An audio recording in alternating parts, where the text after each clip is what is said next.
So I'm gonna make this video on why an ice bath, why meditation, why mindfulness, why psychedelics. Okay, so like a lot of people talk about meditation, they talk about, the ice bath thing, like putting yourself in cold water, like the Wim Hof breathing and the uh, shamanic breathing. There's a lot of these different practices, drinking ayahuasca or like all these different mindfulness practices and all these different things. And I want to talk about something that nobody talks about. Why?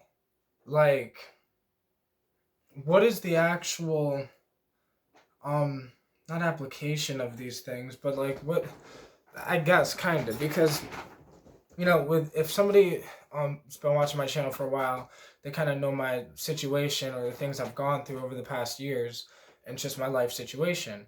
So I've been in a lot of situations that are like over stressful situations. Whether it's just I was homeless, and like the worst it's ever been when I was homeless is one time I had to use the snow as a pillow, like in the night. Like I just propped the snow up on the bench, laid my head down, and slept for a few hours. But it was really cold, so it's like you lay down and then you get up and you move because you start jogging or moving because then that warms you up. That was like the worst it's gotten on the physical aspect. The worst it's gotten on the mental aspect was I went through the breakup I went through last year, and it's the first time I've ever lived alone. So like it was like an unexpected breakup, that just she had kids, and I started, like, it's one of those things that it was complicated, but it happened, right? It was a stressful situation that happened that could have ripped me to shreds, but instead I already knew certain practices, and I've already been working on these things for years, and I've already been um just working on myself. So when I went through the breakup, I knew what to do. I knew that me personally, you have to have self-awareness, because all of these practices are not going to work for every individual person. You have to have the self-awareness to know what practices will work for you, but you'll never know until you actually try them out. And not just say you're trying them, but actually try them. Cuz it's like like people who work out, right? Who go to the gym, if if there's a personal trainer, he can tell whether that person's actually working out, when he's not around. Because your muscles should be growing. You should be getting in better shape as you're working out. Even if it's just a little bit. You should have maybe a little bit more energy, a little bit more whatever as you're progressing and getting stronger and stronger. And the same thing goes with the mind. That if you do the mental practices, if you actually do the meditations, if you actually do the journey, if you actually do the work, then you will start to see the results from doing the work. But doing the meditations, it's not just going to drink ayahuasca with the shamans and all this other shit. It's doing the work to understand what this shit is. Like, I think the real problem is a lot of people are looking for a pill to fix everything or a quick fix, when the only fix is themselves. The only way they can fix themselves is by working on themselves. And these things are all just tools.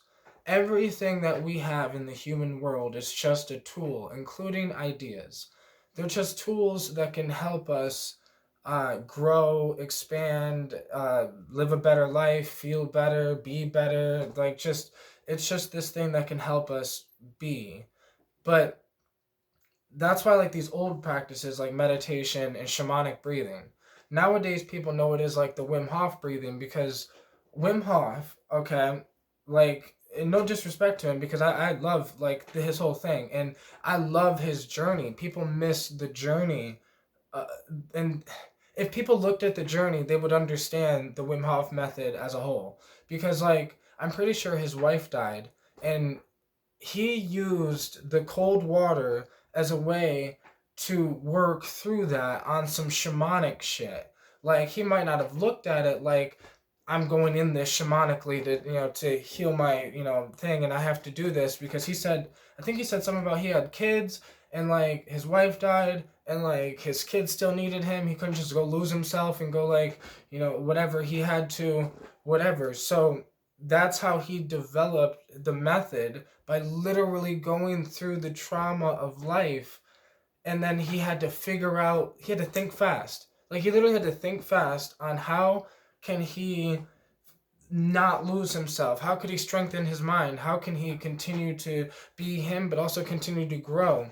Um, and like be there for his kids and whatever. Like, I think people are missing the point, because now people are just like, yeah, I sit in an ice bath, and it's like, yeah, but it's like people are really missing the point of the ice bath, which is, these are just methods that individual humans have come up with to be able to deal with suffering. When came up with Buddhism and that whole thing, that was how to deal with suffering. Like, the whole reason why he went on his journey was to learn how to deal with suffering. Like, because, now, and no disrespect to Buddha, but Buddha was sheltered. So he was extremely sheltered. So therefore, when he seen a sick man and an old man and a whatever, he realized, damn, that could be me. And like, yeah, that could be you, and that's gonna be you. And so then he went out on some spiritual journey, because he felt, almost in a sense, probably felt the calling to go on the journey to learn, to figure out how to deal with suffering. Because Wim Hof, he went on his journey. What made him jump in the ice in the first place? Like, obviously the pain of his wife dying and him whatever, but the average human doesn't think to themselves, I'm in emotional pain and I'm going to lose myself. I don't want to become an alcoholic. I don't want to become a this. I don't want to become a that. So the average human doesn't think, I'm going to go sit in ice, in cold water, and bring myself back down to earth, ground myself, force myself to deal with the cold. And by doing that over and over and over again, it strengthens the mind. It's no different than doing push-ups over and over and over again. It'll strengthen your arms and your chest. Like, it's just what happens. It's a reaction of doing push-ups, and it's a reaction of sitting in cold water over and over and over again, that you will eventually have a stronger mind that's able to deal with the stresses of life. So for me, I've just lived a rough life. Like, I grew up poor. It's just all these things that I've gone through, all these situations. I've been homeless many times. Like everything, like a lot of shit's fucked up, and I made it through. I went through the breakup. I made it through. I went through these things. I made it through. And as I was forced, like, it's the same thing with Wim Hof. I was forced to go through the breakup I went through last year. I've never lived on my own. Like, I had the girl, she had the kids. And before that, I had the girl. Like, basically, since I was like 15, I've lived with a girl, because I've always had a girlfriend. So, like, it was like this thing where it was like, damn, now I'm alone. And now what? Right? Like, I immediately had to get on my feet. I immediately had to get a job. I immediately had to do this. I immediately had to, like, I had to act. I had to move. But I immediately had to do all this shit while I was also crying myself to sleep every night. While I was also whatever. So I immediately had to think fast as well. So that's why my way of suffering, right, is I make music. So, like, I made a whole entire, like, EDM, instrumental style album when I went through the breakup. I'm not going to release the album until next year, but like, there's, I don't know, maybe 8 to 10 songs that are all my feelings, my sadness, as I was making some of those songs, I'm sitting there bawling my eyes out, trying to almost make chord progressions that sound and feel like the way that I was feeling in that moment, to try to express my feelings out into my art. And instead of having it stuck on me, the sadness is in the song. And it's one of those things that, like, that's just how I deal with suffering. How I dealt with it is I used it as motivation to get the music done, because there's also that drive from the pain, from the suffering, from the because there was also a little frustration. There's also a little, like, you're frustrated, life's shitty, things are falling apart, your mind's falling apart. Like, because before I went through the breakup, I was self-harming. So, like, I used to cut myself. I have a bunch of scars on my thighs. Like, it's said this so many times, but I had anxiety, depression, all this shit. So I knew when I went through the breakup that there was only one option. Like it wasn't like humans go through life and it's like their life is so comfortable that they can choose to make a decision to grow or get better, but they're not forced to. Like they can choose to become more mindful and more conscious and choose to meditate or choose to do like certain spiritual practices. They could choose to do the Wim Hof method. They could choose to, make music when they're sad. They can choose to do these things. But for a lot of the people that created these methods, they didn't have a choice, and that's why the methods were created, because they didn't have a choice. There was no choice. Like I didn't have a choice because I have a daughter, and like I get her every weekend. So like I couldn't lose myself, after the breakup. I couldn't sit here and just be like, oh, I'm going to lose myself, fuck life, I give up. Or no, it was just another thing, another reason to continue pushing forward. But I dealt with it. I cried myself to sleep. I had psychedelic experiences where I faced my issues. Now, I do not recommend other people do things the way I do it because I consider myself a real modern day shaman. So I'm able to sit here, use the psychedelics, face my problems head on, look at myself, do the practices, do the mantras, do the meditation, do the work every day, work out every day, go on hikes every day, take care of myself, do these things. Like I had no choice but to kind of push myself into a version of myself that I almost didn't realize existed. Like, if I never went through the trauma, I would have never finished that album. I would have never, then by making that album, it made me remaster my first, EDM album because I learned how to make sounds more clearer and more whatever. Like, I just learned more. So then I went back to fix things. And it's just like, life is just what it is and life is happening and shit's gonna happen to you and it is your decision and it is your choice on how you look at the things that happen to you, right? Because it's not about what happens to you, it's about how you perceive and how you look at the things that happen to you and what are you doing about it and what are you gonna do about it, because you have to do something about it. When trauma hits, you have to do something about it. Just like Wim Hof's situation, if, God forbid someone's wife dies and you have kids, you have to step up for your children. Whether it's the father that dies or the mother that dies or the whatever, you still got to step up for the children.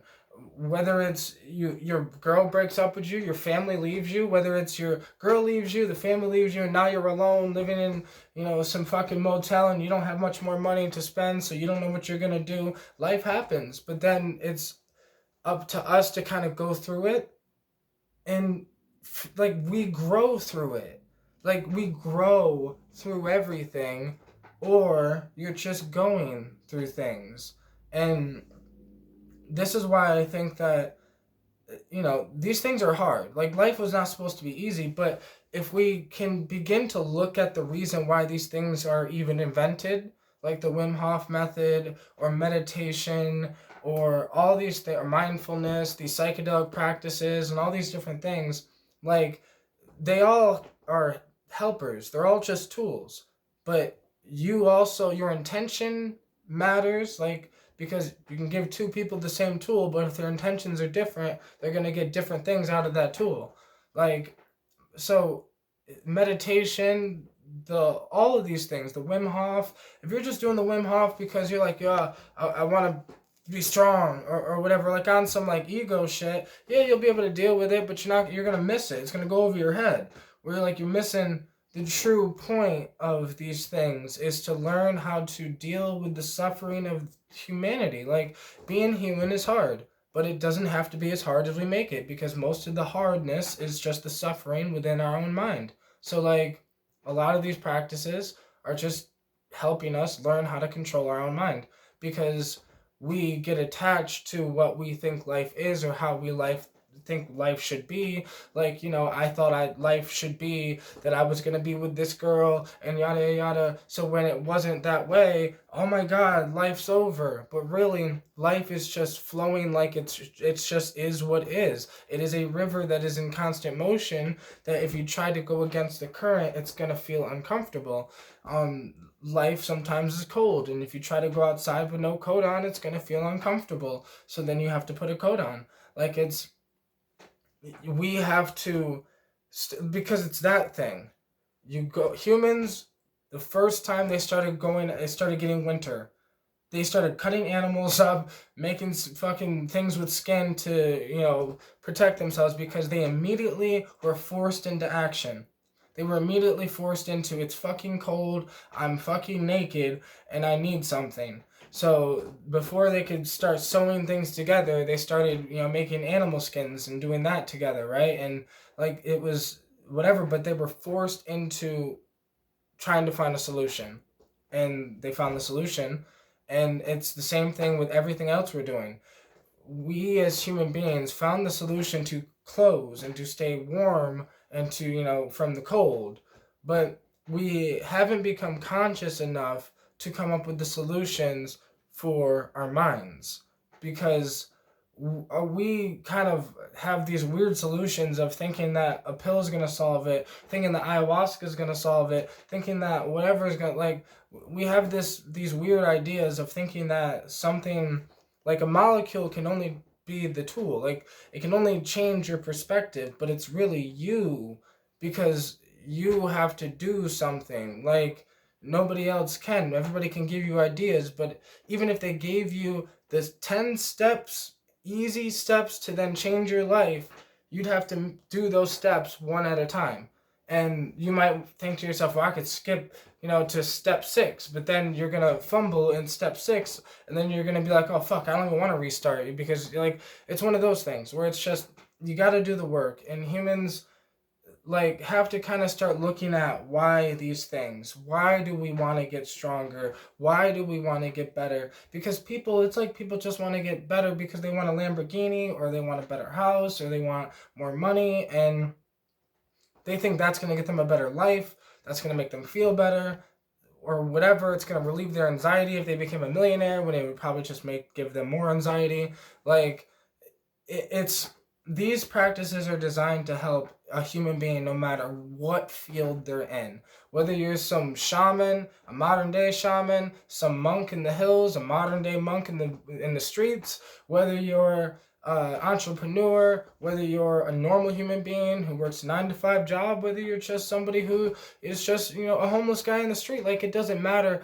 All of these practices could help every single type of person, because, and it's also, a lot of the homeless people already have some of these practices subconsciously, because they had to. It was the same situation with the Wim Hof method. The difference is, though, a lot of homeless people and a lot of poor people are not sitting here trying to explain the methods, because they don't know really how to explain it, because it's just life to them. So it's not like this thing, it's just their natural way of thinking, because it was how they had to adapt to their environment so they could be happy in their environment. And we look at people like, I hear it all the time. People be like, oh, what about the people in Africa and yada yada yada. And it's like, bro, do you think humans weren't happy before technology? Like, do you think happiness is just a modern day thing? That ever since the invention of money, that now happiness is invented too? Like, happiness was here before money was invented. Like, before houses were invented. Before, like, humans are kind of we're starting to kind of miss the point. We're just missing the point. And I think we need to get to looking at the point of these practices and then going from there. Because, like, what is the point for you to do some of these practices? Like, what are you trying to get out of it? What is your intention? And if you're really trying to get something out of it, then why are you not doing the practices every day? Why are you not putting the work in if that's what you really want? Like, it's not going to be easy. Nothing's easy. But you have to put the work in. If you want the mindfulness practices to work, you got to do them. If you want to, like, it's just one of those things. If you want strong arms, you got to do the push-ups. You got to like, there's no way around it that you have to do the work for yourself.